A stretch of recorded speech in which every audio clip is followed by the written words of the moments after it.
People are just excited. It's like getting out of school, right? So the last day of school is spring for boating.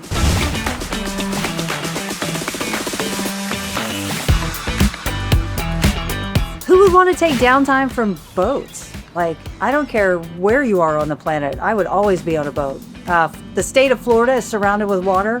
The weather's always great. So yes, we're always in a boat. I would never take downtime for being on a boat. Favorite springtime boating is water skiing. So I would definitely get behind the boat being towed. I love to water ski. I think that's the best way. Or scuba diving.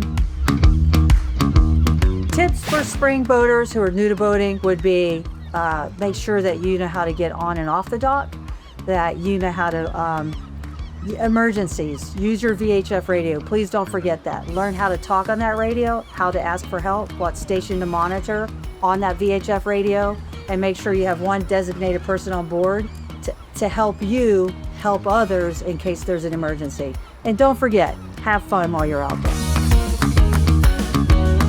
Spring preparation would be making sure that you have all your life jackets on board, all your lines to be able to have 2 sets of lines always, have your water tanks full to make sure your fuel tanks are full, that your filters are cleaned. Go through all of that because it's really important. And always have one person that's designated to help you dock the boat and take it off the dock and help with safety briefings. I don't care how small your boat is, make sure you do a safety briefing because people want to know that they're safe on board. Don't get stressed because boating should be stress-free. Make sure that you have everything in order. Just do it methodically, right? Get that checklist. There are tons online you can download. Boatmart has one for you.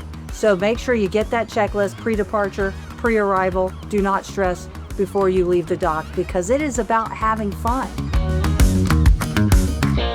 I love the spring. Like I said, it is just about people having fun. It's like the last day of school, you know? Everybody wants to get out there. For me, it's about getting on the water. The sun's out, the fun's there, and let's just go have some fun. For me, it's about water skiing, spending time on the water with my family and socializing. Yes, spring boating is socializing. It's really cool. My favorite place to take people obviously would be Key Biscayne. I love that area. Currently I'm in Jacksonville. There's an island everyone goes to over here. And I don't care where you are in Florida or where you are on the planet, you could always find that place because I always say this, the boat is the place, is the destination. The boat is the destination. Where you go beyond that is just fine.